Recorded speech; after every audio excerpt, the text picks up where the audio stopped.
გამარჯობა, ეს არის ახალი ამბები პირველზე მე სოსოელისაშვილი ვარ თქვენთვის მუშაობას პოსტების საინფორმაციო სამსახური იწყებს. კურორტ ბეშუმში სახალხო დღესასწაული შუამთობა აღინიშნება. ღონისძიების ფარგლებში მთელი დღის განმავლობაში სხვადასხვა სახის კულტურული, სპორტული და გასართობი ღონისძიებებია დაგეგმილი. ადგილზე საბავშვო და სპორტული აქტივობები, კვების სივრცეები, ხელნაკეთი ნივთების გამოფენა, გაყიდვა, სპეციალური ინსტალაციები და ფოტოზონები, საზაფხულო ატრაქციები და დეკორაციები ეწყობა. შუამთობის ოფიციალური გახსნის შემდეგ დღესასწაულის მონაწილეებს ხელისუფლების წარმომადგენლებმა, პრემიერ-მინისტრმა, პრეზიდენტმა და აჭარის ავტონომიური რესპუბლიკის მთავრობისა და უმაღლესი საბჭოს თავმჯდომარეებმა მიმართეს.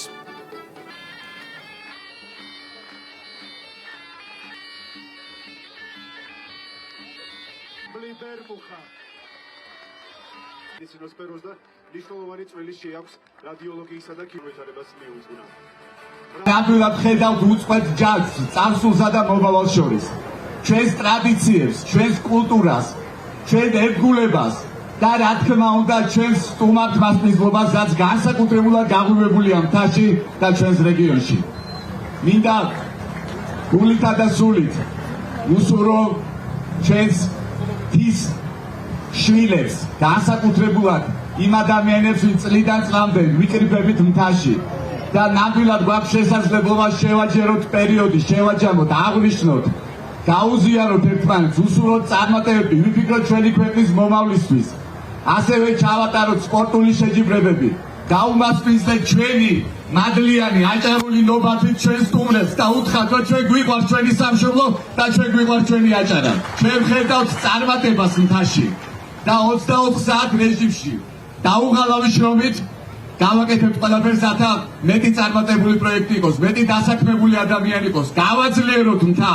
მოხარულები ვართ, რომ დღეს ახალგაზრდები ამოდიან მთაში და აქ იწყებენ საქმიანობას და ჩვენ მაქსიმალურად ხელს შევუწყობთ ამ პროცესს. მე მიხარია, რომ ყოველ წელს ასეთი სიხარულით ხდება როგორც ადგილობრივი მოსახლეობა, ისე ყველა სტუმარი ამ დღესასწაულს გილოცავთ ყველა შუამთობას, რომელიც არის გამორჩეული დღესასწაული არა მარტო აჭარისთვის, არა მარტო მაღალმთიანი აჭარისთვის, არამედ სრულიად საქართველოსთვის და თითოეული ჩვენგანისთვის.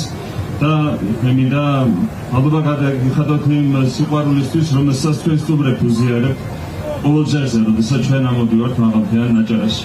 ეს კუთხე არის გამორჩეული ყველა თვალსაზრისით, გამორჩეულია თავისი განსაკუთრებული ბუნებით, გამორჩეულია თავისი განსაკუთრებული კულტურით, თავისი ტრადიციებით და მდიდარია ყველა თვალსაზრისით. თავარი სიმდიდრე ამ კუთხის მაინც არის ხალხი, ადგილობრივი მოსახლეობა, რომელსაც აქვს განსაკუთრებული ნიჭი გაუზიაროს ადამიანებს სიყვარული და სიხარული და ეს არის რასაც ყოველ ჯერზე ვცნობთ. მთავრობის სახელით მინდა დაგვირდეთ, რომ არ მოვაგლებთ სრუნავს ამერჩეულებრივ რეგიონს და ამერჩეულებრივ ხალხს. უდიდესი ბედნიერებაა, რომ საქართველოში ესეთი გამორჩეული, განსაკუთრებული სახალხო დღესასწაული არის. მე მინდა ვისარგებლო შემთხვევით და მადლობა გადაუხადო ჩვენს უფუცესებს, ჩვენს წინაპრებს, რომ დღეს აქამდე მოიტანეს ეს მართლაც გამორჩეული და უნიკალური დღესასწაული. რას ნიშნავს სახალხო დღესასწაული? რატომ არის ეს ჩვენთვის განსაკუთრებულად აღსანიშნავი? იმიტომ რომ აქ ჩანს ქართველი ადამიანის ბუნება, მისი ხასიათი, მისი კულტურა, მისი ფოლკლორი. ამთაგვარი სახალხო დღესასწაულები გვაძლევს ჩვენს შესაძლებლობას, რომ შეუნარჩუნოთ ჩვენს ბავშვებს, ჩვენს მომავალ თაობას, თუ რანი ვართ, ვინა ვართ და საიდან მოვდივართ. კიდევ ერთხელ მადლობას გიხდით ჩემო ძვირფასებო იმისთვის, რომ ასე უმხურვალეთ აღნიშნავთ ამ მართლაც გამორჩეულ, მართლაც საქართველოში გამორჩეულ უნიკალურ დღესასწაულ შუამთობას. კიდევ ერთხელ გილოცავთ და იყავით ბედნიერები და აგზავნეთ ესე წარმატებით თქვენი ხრის, თქვენი მიწის, თქვენი სამშობლოს სიყვარული. მინდა კიდევ ერთხელ საქართველოს მთავრობის წევრებს მადლობა გადაუხადო, რომ ტრადიციულად ყოველწლიურად აქ ამ მთებს, აქაურ მოსახლეობას განსაკუთრებულ პატივს მიაგებენ. იმ სიყვარულით, იმ ისტორიით, იმ მაგალითით და ვახსენეთ მთებმა, რაც გააკეთა ჩვენი ქვეყნისთვის, ჩვენი სამშობლოსთვის და აჭარის მთებმა ურთულეს სიტუაციაში 3 საუკუნე ქართველობა შეინარჩუნა და მოიტანა და აქ არის ქართველობა. მინდა ყველას ხოლო თანამემამულის განსაკუთრებით ამობრძანდეს ბეშუმში, გოდერძში, დაისვენოს ხულოს მუნიციპალიტეტში, იმიტომ რომ ასე ვიცით თქმა, რომ ქართულად ზგერდე გულო, ხულო უნდა ინახულო. ეს ზუსტად ხედავთ ჩვენ ამ ერთიანობას, ამ მთლიანობას, მთის სიყვარულს, მარისა და მთის გაერთიანებას, ერთმანეთის პატივისცემას და ამისთვის ძალიან დიდი მადლობა. მინდა მოგილოცოთ შუამთობა, ისურვოთ წარმატება, მრავალი წლის შუამთობაზე ერთად შევკრებილიყავით და წარმატება და სიკეთესრა სამშობლოს. დღეს ილიაობაა ტრადიციული სახალხო და რელიგიური დღესასწაული, რომელიც წმინდა ელია წინასწარმეტყველის ხსენებას უკავშირდება.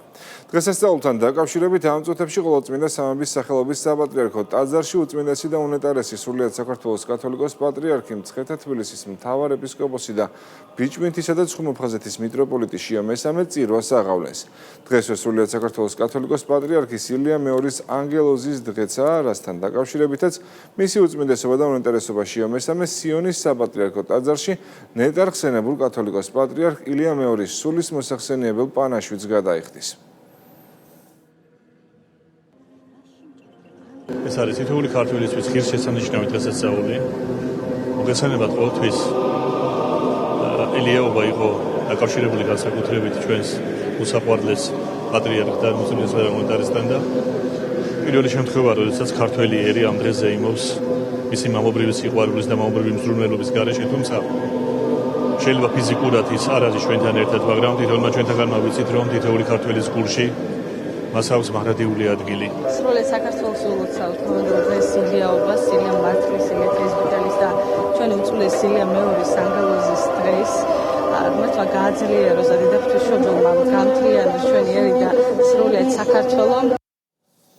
განზრახ-მკვლელობის მცდელობის ბრალდებით პოლიციამ ერთი პირი დააკავა. გამოძიების ცნობით ბრალდებულმა ურთიერთ შელაპარაკების ნიადაგზე ცივი იარაღის გამოყენებით მამაკაცს დაზიანებები მიაყენა და შემთხვევის ადგილიდან მიიმალა. დაჭრილი შესაბამისი სამედიცინო დახმარების გაწევის მიზნით კლინიკაში გადაიყვანეს, ბრალდებული კი ცხელ კვალზე დააკავეს. დანაშაული 15 წლამდე ვადით თავისუფლების აღკვეთას ითვალისწინებს.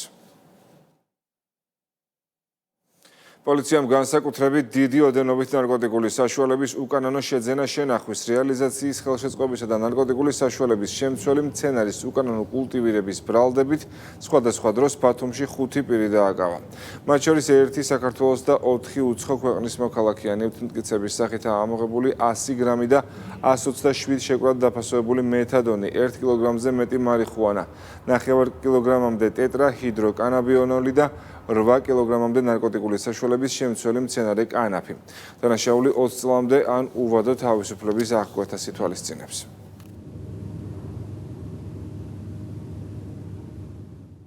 სამართალდამცველებმა წარსულში ნასამართლები და ამჟამად პირობითი მსჯავრის ქვეშ მყოფი პირი ყაჩაღობის ბრალდებით ცხელ კვალზე დააკავეს. გამოძიების ცნობით ბრალდებული თბილისში მდებარე ერთ-ერთი ქსელური მარკეტის ფილიალში შეიჭრა, მოლარე ოპერატორს ბლაგვის საგნის დემონსტრირებით სიცოცხლის მოსპობით დაემუქრა და ძალის გამოყენებით სალაროში არსებულ თანხას უკანონოდ დაეუფლა.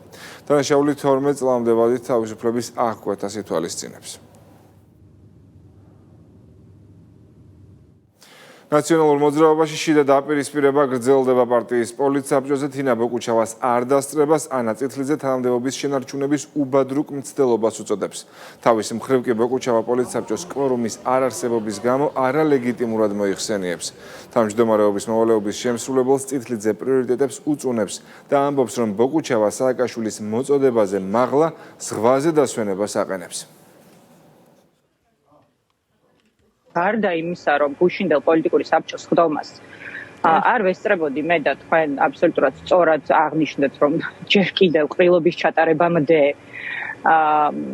მე ვასრულებ ერთიანი ნაციონალური მოძრაობის პარტიის თავმჯდომარის მოვალეობას, არ იმყოფებოდა არც ერთი თავმჯდომარის მოადგილე. არ იმყოფებოდნენ ასევე ძალიან მნიშვნელოვანი რეგიონული ლიდერები და მეტიც, რაც კიდევ უფრო საგანგაშოა. არის ის, რომ ჩემი ინფორმაციით და ეს ცნობები ბუნებრივია მე მომივიდა იმ ადამიანებისგან, ვინც ესწრებოდნენ გუშინდელი პოლიტიკური საბჭოს ხდომას, გუშინდელ ხდომაზე იმყოფებოდა 40-მდე ადამიანი. რაც ნიშნავს იმას, რომ ეს ხდომა არ იყო, ეს ხდომა ნიშნავს, რომ არ იყო საერთოდ ვლემოსილი, იმიტომ რომ იცით, რომ ერთიანი ნაციონალური შეიძლება არ ახსოვს მაყურებელს, შეიძლება ერთეულ ჟურნალისტსაც არ ახსოვდეს, მაგრამ ერთიანი ნაციონალური მოძრაობის პოლიტიკური საბჭო შედგება 130 ადამიანისგან. შესაბამისად, იმისთვის რომ იყოს ქორუმი და შესაბამისად უფლებამოსილი იყოს ხდომა გადაწყვეტილებების მისაღებად, მათ შორის ყრილობის თარიღის ჩანიშნა, შესაბამისი დელეგატების განსაზღვრა, ხო და ყველა იმ პროცედურის დადგენა, რომელიც აუცილებელია იმისთვის, რომ ყრილობა ყველა წესის და კანონის დაცვით იყოს მოწვეული და ამას ძალიან დიდი შედეგები ახლავს თან, ხო, რაოდენ ტექნიკურს არ უნდა არქმევდეს, თქვათ, ესა თუ ის პირი. ყრილობას, ამ ყრილობის შედეგი შემდგომ სამართლებრივად უნდა გაფორმდეს და ის რომ გაფორმდეს, ის უნდა იყოს ლეგიტიმური და თუ არალეგიტიმური პოლიცსაბჭოს ხდომის საფუძველზე ხდება ყრილობის მოწვევა, ეს ძალიან დიდი გამოწვევების და ძალიან დიდი საფრთხეების პოლიცსაბჭოს ამ ჩემს მრავალ ჭირგამოვლილ ნაბრძოლ პარტიას ბევრი რამ უნახავს, მაგრამ თანამდებობის შენარჩუნების ასეთი უბადრუკი მცდელობა ნამდვილად პირველად ვნახე. როდესაც ზღვაზე დასვენება უფრო დიდი პრიორიტეტია, ვიდრე პოლიტიკური პატიმრები, მიხეილ სააკაშვილის მოწოდება და ბრძოლა, ან პოლიტიკური საბჭოს ხდომა, ხოლო მთელი ენერგია პოლიტიკური საბჭოს ხდომის ქვორუმის დათვლაზე იხარჯება, ეს ბევრ რამეზე მეტყველებს. სამწუხაროა. ძალიან არ მინდა უფრო მეტის თქმა და ნუ მაიძულებთ, თორემ ესეც შეგვიძლია. ღირსეულად უნდა შეგეძლოს პოლიტიკოს წასვლაც. ანაკლის ახალგაზრდული ბანაკი მონაწილეების მორიგ ნაკაც მრჩეველთა საბჭოების წევრ მოზარდებს მასპინძლობს. სპორტულ შემეცნებით და კულტურულ აქტივობებთან ერთად საბანაკო დღის წესრიგის მნიშვნელოვანი ნაწილი მოწვეულ სტუმრებთან შეხვედრის სესიებია.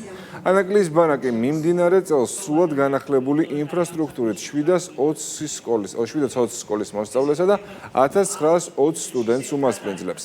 საგანმანათლებლო და რეკრეაციულ აქტივობებთან ერთად პროექტი მიზნად ახალგაზრდების სოციალურ ინტეგრაციას და ჯანსაღი ცხოვრების წესის პოპულარიზაციას ისახავს. ძალიან ნიჭიერი მოსწავლეები არიან, მათ ნამდვილად აქვთ იმის რესურსი და შესაძლებლობა, რომ იყვნენ ამ ქვეყნის მომავალი, ააშენონ ეს ქვეყანა, გააძლიერონ ეს ქვეყანა, ამიტომ ბევრი ემოციით, პოზიტიური ემოციით ტოვებთ დღევანდელ დღეს ანაკლიაში. ყველანი თანხმდებით იმაზე, რომ ბედნიერები ვართ, იმიტომ რომ ასეთი თაობა იზრდება. საქართველოში, რომელიც ჩვენ ქვეყანას კიდევ და კიდევ უფრო გააძლიერებს და ბანაკი და ანაკლია აი ეს სივრცე ძალიან დიდ საქმეს აკეთებს. ვფიქრობ, რომ თვითონაც ძალიან კარგი საღამო გაატარეს ჩვენთან ერთად და შეიძლება ზუსტად და ამ ხელმისაწვდომობას ვერ ანიჭებდნენ იმ 5 დღეს და იმ დღეებს, იმ ურთიერთობებს, რომელსაც ახლა ამ დღეებში ჩამოაყალიბებენ და შემდეგ მთელი ცხოვრება ზუსტად ვიცი რომ გაყვება. ძალიან მიხარია, რომ ეს გამოცდილება მივიღეს სწორედ აქ, ანაკლიის ბანაკში. ჰქონდა საკმაოდ საინტერესო საკითხებზე საუბარი და მათ გაგვიზიარეს თავიანთი ცხოვრებისეული გამოცდილება. ახალციხის მუნიციპალიტეტის სოფელ ღრელის მიმდებარედ უძველესი მესხური ტრადიცია კალოობა გაცოცხლდა. სტუმრებს შესაძლებლობა ჰქონდათ მესხური მრავალჟამიერის ფონზე ადგილზე დაეგემოვნებინათ წითელი დოლის პური, ტენილი ყველი, ტრადიციული მესხური ღვინო, ყაურმა, მესხური ლუხუმი და სხვა ადგილობრივი ნაწარმი. ღონისძიების მიზანი მესხეთის უძველესი ტრადიციების გაცოცხლება, კულტურული და აგრარული მემკვიდრეობის შენარჩუნებაა. ძველი მესხური ტრადიციული დღესასწაული კალოობა აღვადგინეთ სოფელ ღრელში. მნიშვნელოვანია ძველი მივიწყებული ტრადიციების აღდგენა, გაცოცხლება და აუცილებლად უნდა გადავცეთ ჩვენს მომავალ თაობას. დღეს ძალიან მოხარული ვარ და ბედნიერი ვარ. ჩემი დიდი ხნის ოცნება, რომ დღეს ავასრულე ჩვენი წინაპრების ეს ტრადიცია გავაცოცხლე, რასაც პაპა მიყვებოდა და აი თვითქმის თვალწინ დამიდგა ჩვენი მოხუცები. კალოობის დღესასწაული ეს არის ჩემი აზრით ტრადიციების გაცოცხლება, იმ ემოციების გაცოცხლება, რაც იყო ძველად წარსულში და აქ შეკრებილი იყო ის თაობა, რომელსაც ეს არც ახსოვს, არც უნახავს. სომხეთის პრემიერ-მინისტრმა ნიკოლ ფაშინიანმა მთავრობის გადადგომის შესახებ განცხადებას ხელი მოაწერა. ინფორმაციას სომხური მედია ავრცელებს. ფაშინიანის განმარტებით სომხეთის რესპუბლიკის კონსტიტუციის 158 მუხლის თანახმად ახლად არჩეული ეროვნული კრების პირველი სხდომის დღეს მთავრობა უფლებამოსილებას იხსნის. მთავრობის გადადგომის შესახებ დოკუმენტი კი სომხეთის რესპუბლიკის პრეზიდენტს ხელმოსაწერად გაეგზავნა. ფაშინიანის განცხადებით გადამდგარი მთავრობის წევრები მოვალეობის შესრულებას განაგრძობენ, ხოლო ახლად არჩეული ეროვნული კრების უფლებამოსილების დაწყებისთანავე სომხეთის რესპუბლიკის პრეზიდენტი პრემიერ-მინისტრად საპარლამენტო უმრავლესობის მიერ წარდგენილ კანდიდატს დაუყოვნებლივ დანიშნავს. ამერიკის შეერთებული შტატების პრეზიდენტმა განაცხადა, რომ მოსალოდნელი სამშვიდობო შეთანხმების ფონზე ირანზე იერიშის მიტანისგან თავს შეიკავებენ.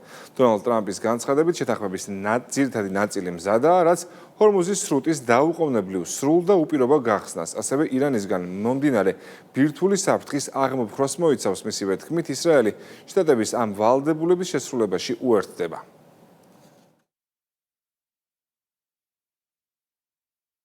ამერიკის შეერთებული შტატების სრულ მზადყოფნაშია და მზად არის ირანის ისლამური რესპუბლიკის წინააღმდეგ იმოქმედოს სამხედრო ძალის სიმძლავრისა და შესაძლებლობების ისეთი მასშტაბით, როგორიც მეორე მსოფლიო ომის შემდეგ არ გვინახავს. ამის მიუხედავად ირანმა და ახლო აღმოსავლეთის სხვა ქვეყნებმა მოგმართეს თხოვნით, შევიკავოთ თავი ნებისმიერი თავდასხმისგან, რადგან შეთანხმების ძირითადი პარამეტრები უკვე შეთანხმებულია. ამერიკის შეერთებული შტატების სახელმწიფო დეპარტამენტი ახლო აღმოსავლეთში მყოფ ამერიკის მოქალაქეებს მოუწოდებს განიხილონ რეგიონის დატოვება ან მზად იყვნენ გასამგზავრებლად თუ ვითარება კიდევ უფრო დაიძაბება. CNN-ის ცნობით განახლებული სამოგზაურო გაფრთხილება მას შემდეგ გავრცელდა, რაც ამერიკელმა ოფიციალურმა პირებმა განაცხადეს, რომ ვაშინგტონი ირანზე ახალი დარტყმების განხორციელების შესაძლებლობას განიხილავს, ხოლო თეირანი იმ ქვეყნების წინააღმდეგ დამატებითი თავდასხმებით იმუქრება, სადაც შტატების სამხედრო ბაზებია განთავსებული.